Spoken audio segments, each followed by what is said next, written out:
আজ আমরা করব বিরিয়ানি। বিরিয়ানি হোক, পোলাও হোক, তেহেরি হোক, যে যেভাবেই বলুক না কেন। তার জন্য সবচেয়ে প্রথমে একটা প্যান নিলাম। প্যানটাকে অবভিয়াসলি গ্যাস অন করে বসিয়ে দিলাম। তার মধ্যে অল্প একটু সাদা তেল দিলাম।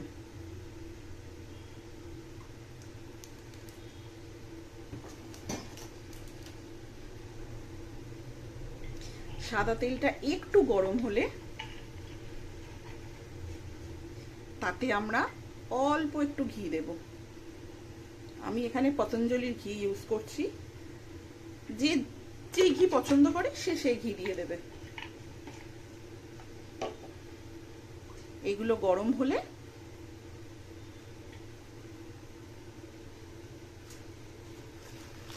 গোটা গরম মশলা,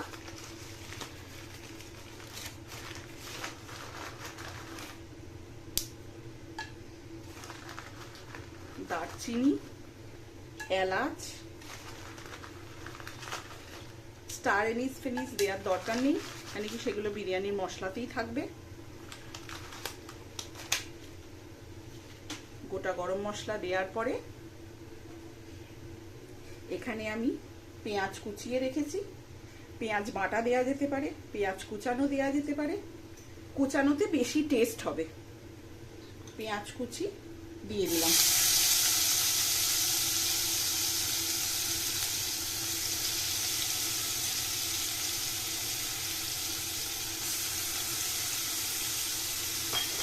যেহেতু এটা আমি মাটন বিরিয়ানি করছি বা মাটন পোলাও, তার জন্য পেঁয়াজের পরিমাণটা একটু বেশি দিলাম।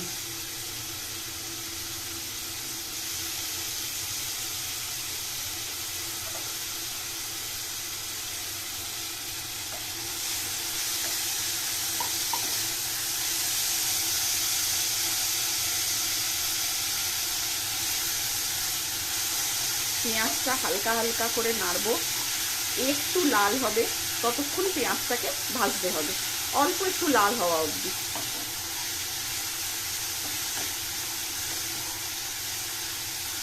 পেঁয়াজটাকে অল্প একটু লাল করব। পেঁয়াজটা লাল হয়ে গেছে। এবার আমি দেব মাটন। মাটনটা একটু বড় পিস আছে, যার জন্য আমি বয়েল করে রেখেছি। বয়েল করে রাখলে সবচেয়ে সহজে হয়ে যাবে, তাড়াতাড়ি হয়ে যাবে, যেহেতু এটা ইজি রেসিপি, সেই জন্য বয়েল করে আমি রেখেছি। মাটনটা বয়েল করে বেশ বড় পিস আছে, মাটনগুলো দিয়ে দেবো। এইভাবে প্রত্যেকটা মাটন দিয়ে দিলাম।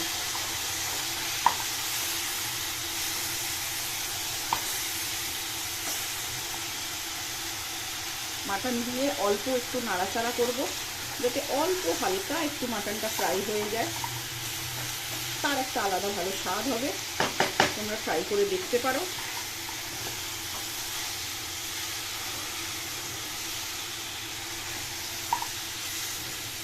হালকা মাটনটাকে নাড়াচাড়া করে এর মধ্যে আমরা দেব আদা রসুন ছিটিয়ে রাখা। বাটা দিতে পারো, বাটার থেকে বেশি থেতানোতে স্বাদটা বেশি হবে।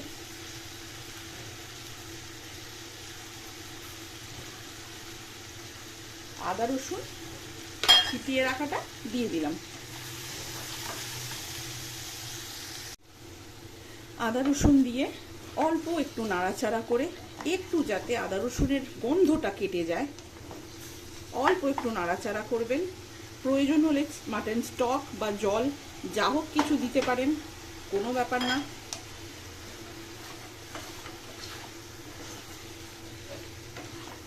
অল্প একটু নাড়াচাড়া করব যাতে আদা রসুনটা একটু হলেও শুকিয়ে যায়, আদা রসুনের গন্ধটা চলে যায়। তারপর মোটামুটি শুকিয়ে আসার পর, যেহেতু বিরিয়ানি আর আলু একসাথে চলে, তাতে তেহেরিতেও ভালো লাগবে, পোলাওতেও ভালো লাগবে। ট্রাই করে দেখতে পারেন, আমার মতে খারাপ লাগবে না। সেহেতু আমি এখানে ভাজা আলু দিয়ে দিলাম। হ্যাঁ, আলুটা একটু বেশি ভাজা হয়ে গেছে, তার জন্য কেউ কিছু প্লিজ বলবেন না। আলুটা দিয়ে হালকা করে নাড়াচাড়া করে নিলাম। আলু অবশ্যই বয়েল করা আছে, যেহেতু মাটন বয়েল করা আছে বেশি সময় লাগবে না, না হলে আলু সেদ্ধ করতে সময় লেগে যাবে। আলুটাকে বয়েল করেই রেখেছি। আলু দিয়ে হালকা করে নাড়াচাড়া করব, যাতে আলুর মধ্যে সমস্ত যেইটুকুনি আদা রসুন মশলা পেঁয়াজ এই সব দিয়েছি সেগুলো যাতে লেগে যায়। প্রয়োজন হলে অল্প একটু জল দিতে পারেন।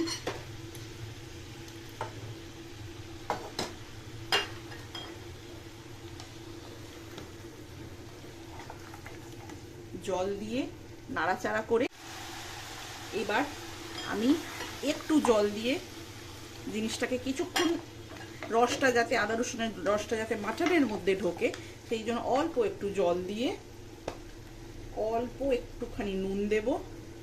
নুন দিয়ে আমি সেদ্ধ করেছি, সেই হিসাবে বুঝে শুনে আপনারা নুন দেবেন, কেন কি ভাতের মধ্যেও অল্প একটু নুন দিতে হবে।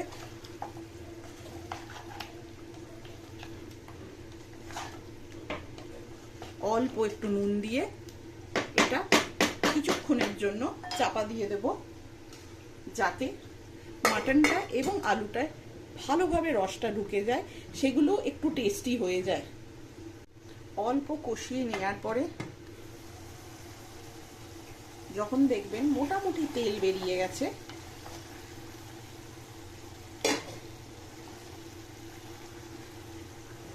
ভালোভাবে তেল বেরিয়ে গেছে, ব্যাপারটা পুরো শুকিয়ে গেছে, এইবার আসল জিনিসটা দেব। এখানে আমি বাসমতির ভাত করে রেখেছি, বাসমতি চালের। যে যে চালে বিরিয়ানি তেহেরি পোলাও এইসব খেতে পছন্দ করে সে সেভাবে দেবে। আমি বাসমতি চালের ভাত করে রেখেছি আগে থেকে। এর মধ্যে আমি দেব এই মশলাটা। এটা হচ্ছে বিরিয়ানির মশলা, বাড়িতে বানানো মশলা। এর রেসিপি চাইলে আমি আলাদা করে দিয়ে দেবো, আমাকে কমেন্ট করে দেবেন, আমি আলাদা করে পার্সোনালি দিয়ে দেবো, বা এর আরেকটা ভিডিও আরেকদিন দেখিয়ে দেবো। এটা হচ্ছে বিরিয়ানির মশলা। এইটা এই ভাতের মধ্যে মিক্স করে দিতে হবে, পুরো ভাতটাতে মাখিয়ে দিতে হবে। তারপরে সেই ভাতটা আমরা প্যানে দেব। এই ভাতটা মিক্স করা হয়ে গেছে, আমরা অল্প অল্প অল্প অল্প করে প্যানে দিয়ে দেবো।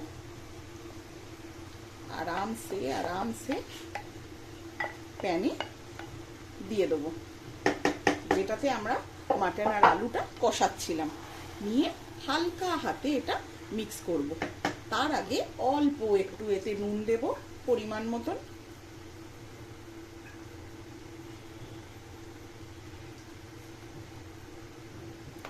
আর অল্প একটু এতে ঘি দেব। বিরিয়ানি তেহেরি পোলাও যে যাই বলুক না কেন, সেই জন্য ঘিটা অবভিয়াসলি একটু বেশি লাগবে। এবার এটাকে আমরা হালকা হাতে মিক্স করব, যাতে চালগুলো ভেঙে না যায়, আলু ভেঙে না যায়।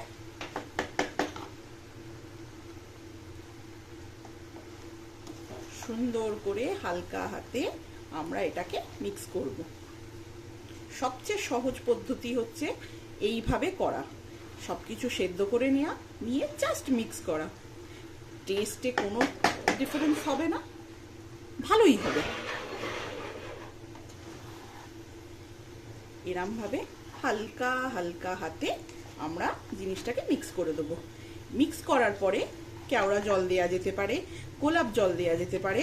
আমি সেগুলো দেব না, বিকজ আমার বাড়িতে কেউ খায় না সেগুলো, উগ্র গন্ধটা খুব একটা লোকে পছন্দ করে না আমার বাড়িতে, সেই জন্য আমি দেব না। বাট আপনারা চাইলে এই মিক্স করার পরে এবার আপনারা দিয়ে দিতে পারেন, কেওড়া জল হোক গোলাপ জল হোক, দুটোই দিতে পারেন। এর মধ্যে কালারটা যায় না যেটা বিরিয়ানিতে দেয়া হয়, কিন্তু কালার চাইলে আপনারা দিতেই পারেন, কোনো ডিফারেন্স হবে না টেস্টে। এর মধ্যে কালারটা খুব একটা যায় না, যার জন্য আমি কালারটা দিচ্ছি না, জাস্ট এমনি মিক্স করছি। হাঁড়িটাকে হালকা করে সরিয়ে তাতে একটা তাওয়া চাটু যা হোক বসিয়ে সেটাকে একটু আঁচ বাড়িয়ে গরম করে নেবেন। গরম করে নিলে তাড়াতাড়ি হয়ে যাবে, পুড়ে যাবে না দম দিতে গেলে।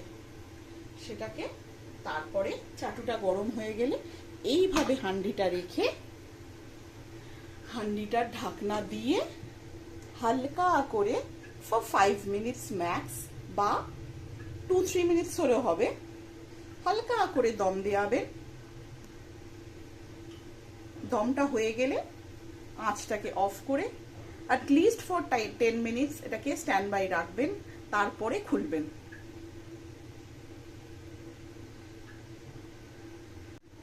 স্ট্যান্ড বাই রাখার পরে কিছুক্ষণ পরে এটাকে হালকা করে খুলবেন। একটা সুন্দর ধোঁয়া বেরোবে। ধোঁয়াটা আশা করি দেখতে পাচ্ছেন এইখানে। গন্ধ দারুণ বেরোচ্ছে। আপনাদের গন্ধ নিতে গেলে বাড়িতে বানিয়ে দেখতে হবে, অবশ্যই ভালো লাগবে। নাও দ্য মেইন পার্ট, সার্ভিং। এবার এটাকে সার্ভ করে দিন সুন্দরভাবে, সুন্দর পাত্রে সার্ভ করে এনজয় ইয়োর মিল। লাঞ্চ হোক, ডিনার হোক, যেটাই হোক, এনজয় ইট। আই বেট অসাধারণ লাগবে। You can try at least once. তারপরে যা বলার বলবেন। Thank you. আমি এক্সপেক্ট করব সবাই ট্রাই করবে এটাকে। This is mutton tehri, pulao, biryani, easy biryani, যে যেভাবে বলুক না কেন, this is the final output. আরেকবার দেখিয়ে দিলাম। So thank you.